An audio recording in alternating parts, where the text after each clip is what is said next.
Hi guys, welcome back to my XVS guide. Now I'm gonna review duo Transcend because I cannot pronounce their name. So I will compare them to Lila and Beryl because Lila and Beryl also have spirit based attack. So if you take a look on duo Transcend spirit stats, they get 100% boost, which is lower than Lila and Beryl. So really, their spirit stats is not amazing. For attack stats, it is also lower than Lila because Lila get 120%. We cannot compare them to Beryl in terms of attack stats because Beryl is not attacker. Beryl attack using her magic and spirit stats. So if you take a look on health, Beryl is also the winner because he get 80% health boost. Whoa, that's pretty amazing, Beryl. And duo Transcend only get 50%, 30% if you don't equip this weapon. So you really need to equip this weapon that has nice amount of spirit. Other passives, they get 5% MP regen per turn, which is standard. And they get innate dual wield, but I don't think dual wield is good for them because they get that equipment attack boost, equipment attack and equipment spirit.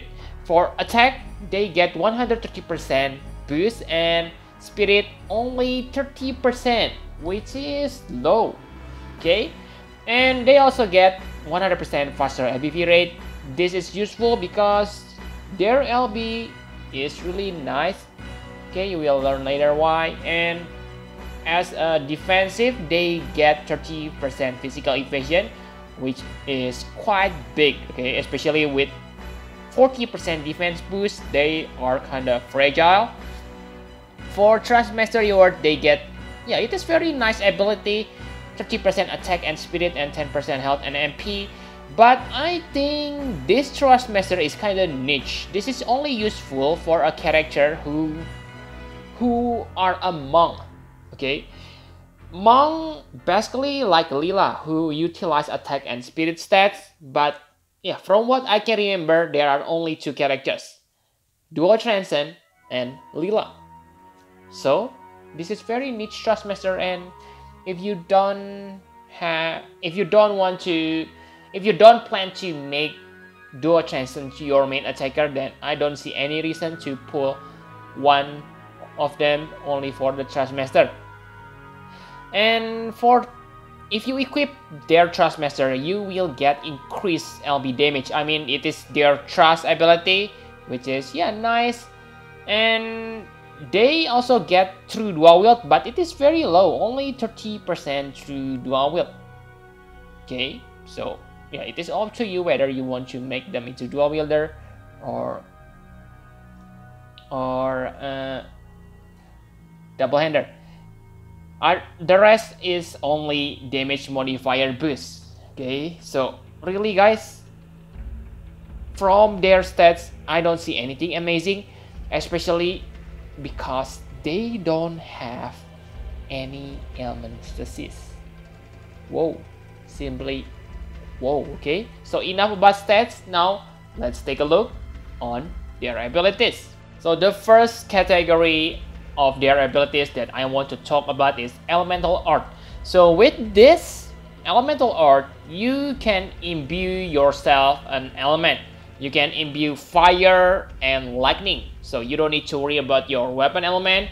Fire and lightning are good, okay, because those are Hyo's main elemental.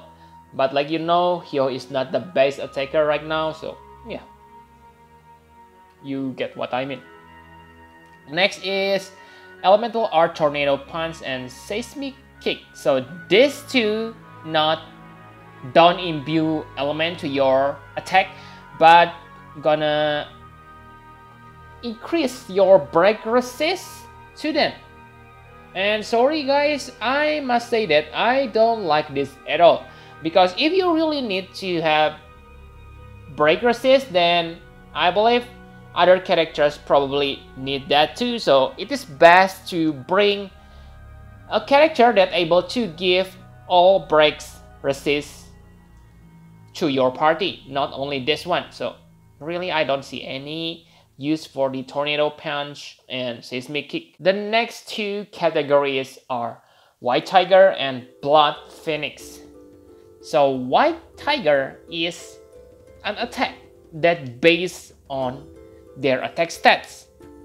Okay, so this White Tiger utilize their attack stats. So this is what you are gonna use if you build Duo Transcend with who focus on attack stats. Okay, because like you can see here, White Tiger Piercing Claw, it can deal up to, not up to, okay, it can deal 8.9 times damage per cast. This is chainable with Octa Slash, so if you use Zargabat, then congratulations. Okay, next is White Tiger Shattering Fist. This chainable with Divine Ruination. If you take a look on the damage modifier, 8.5 times. I don't think it is that high, okay? Because yeah, we just got Jack, so Jack is better, okay?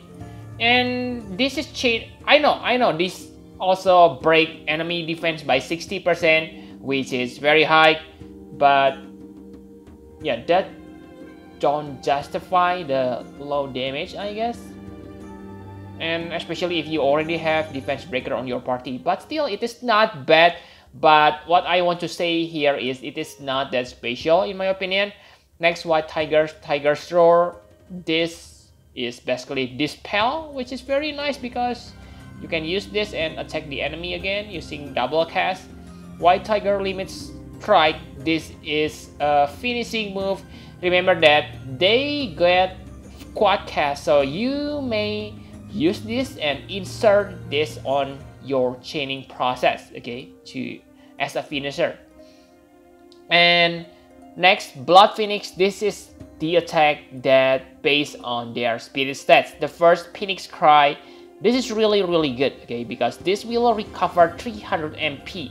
They learn quad cast, that's why they will need lots of MP. But with this 300 MP recovery, you can easily recover your MP need. Okay, and next, Burning Strike. This is spirit based Octa Slash chaining. So again, like I said, if you have Zargabat, good. And this will buff attack and magic 80% for 3 turns to all allies. Again, not that high, okay. But if you have a buffer like Seaside Nicole who don't able to buff attack and magic stats, then this one will be useful. But again, magic stats, this is useless, especially for Duo Transcend, because Duo Transcend utilize attack and spirit. And next, defensive stance. This is this will break enemy defense, I mean spirit. So to multiply your Blood Phoenix damage, it is good, 60% like the Shattering Fist. This is also chainable with Divine Ruination. So this deal 10.8 times higher than the Shattering Fist. But remember, raising spirit is harder than raising your attack stats. So yeah, just think which is the best for you. And the next is same, Energy Burst. This is finishing skills. Again, this deal more damage than Limit Strike. But yeah, my conclusion is still the same. It is harder to increase your spirit than attack stats. So for 7 stars abilities, the first one, Special Art Saint Boost. This is really useful, okay, because this will unlock your Special Art Fusion Barrage. This Special Art Fusion Barrage is insane because this allows you to use 4 abilities in one turn. So they are the first character that learns quad cast, I mean for physical attacker on this game. And that's pretty amazing because they can chain with triple strike. Yeah, triple character who able to utilize triple strike and then maybe finish using their White Tiger or Blood Phoenix. Also this one, special art, Ferocious Tiger and Swift Phoenix. This deal lots damage. Okay, 1.3 times 2.6, 2.6 plus 14, 16.6 times damage. I think yeah, it is the highest for single test, I guess, in this game. So pretty amazing. But you cannot quad cast this because this is a cooldown ability, so you only can tap this once and use the next one. You need to use Phoenix Strike if you want to use this 2 OP chaining skills. But again, they are based on different stats, so it is hard to get maximum damage from both of these two. Okay, for their limit burst, it deals nice amount of damage, especially if you but you must equip their Trustmaster, so you get 30% damage increase and it will deal nice amount of damage.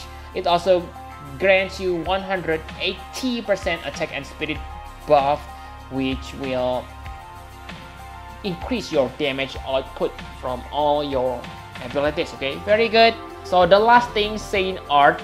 So this Saint Art is used to unlock special art Fusion Barrage. Like you know that before, the cooldown ability that unlock Fusion Barrage has 5 turns cooldown, so it is kind of long to wait that. So yeah, Gumi gives you another method to unlock special art Fusion Barrage. So basically you need 2 turns to unlock special art Fusion Barrage. Okay, so every 2 turns you will unlock Quadcast and you can deal out some damage, but I think it is kind of complicated. Okay, you will see later why on my conclusion.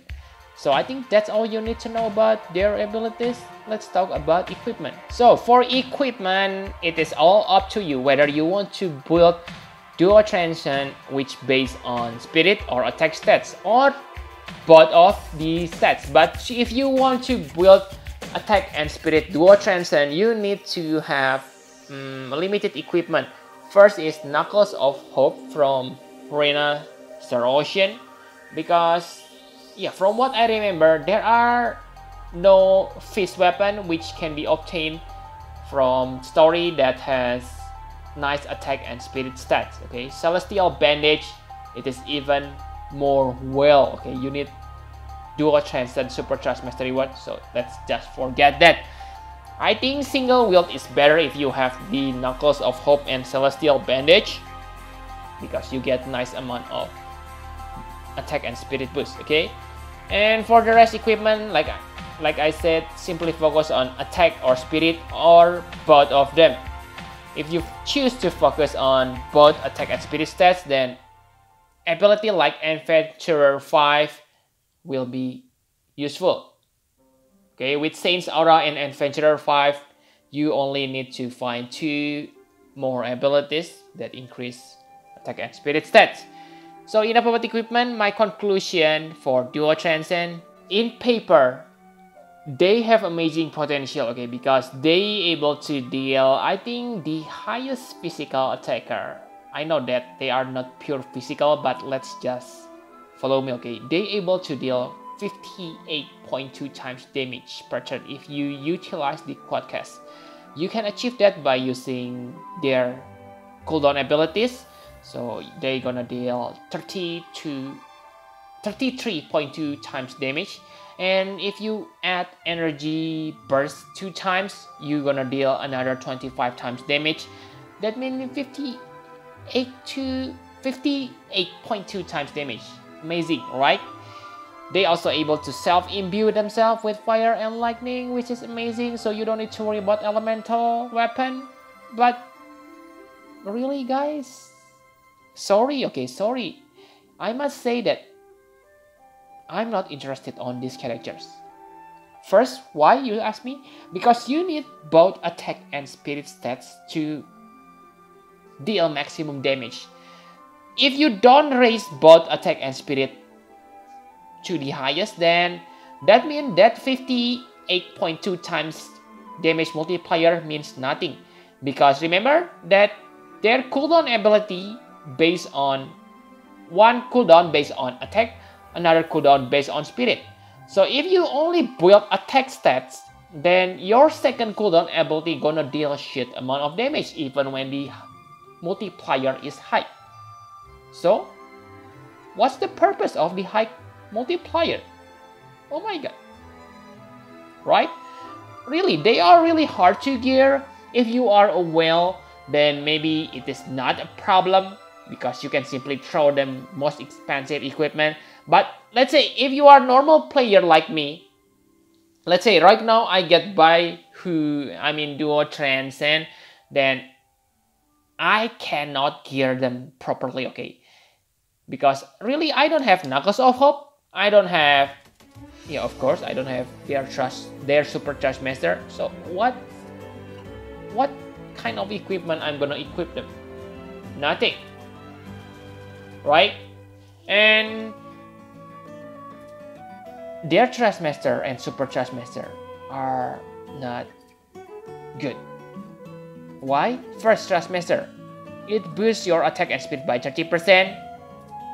They are good if you need both stats, but for most attacker, it is not because you only need attack and or magic or spirit, not both stats. Okay, so maybe it is only good for themselves and future monk like Lila. But we also know Lila is shit. And for Supercharged Master Reward, it is the strongest Spirit Fist weapon. Again, it is niche, but maybe it will be improved in the future. Maybe Global will get another monk exclusive. But for Duo Transcend, congratulations on that. Well, and if you compare Baihu, Suku, Duo Transcend to Lila, then it is obvious, okay, Duo Transcend is better than Lila because Lila is cannot chain with anyone. Yes, she has triple cast and can chain duplicates. So what? Yeah, I hate Lila. Sorry guys. And if you compare them to Beryl, I think Beryl wins in every way. I know it sounds stupid because Beryl is a tanker, but remember, he also able to attack, and Beryl also have triple cast. So really, he can chain with top tier Divine Ruination chainer. Name it, maybe in the future Akstar. So Beryl is very good. Also, he has nice damage multiplier. He also a good AoE magic tank. So really, maybe he has lower damage multiplier than Duo Transcend, but Beryl versatility is simply better than Duo Transcend. Okay, so really I don't like Duo Transcend, okay, but if you think they are amazing, feel free to do that.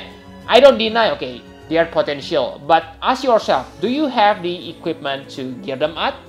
If no, then you know what to do, right? Okay, so yep, I think that's all you need to know. Thank you very much for watching. Please hit the like button and subscribe to my channel for more Final Fantasy Private Experience Guide. Bye bye guys.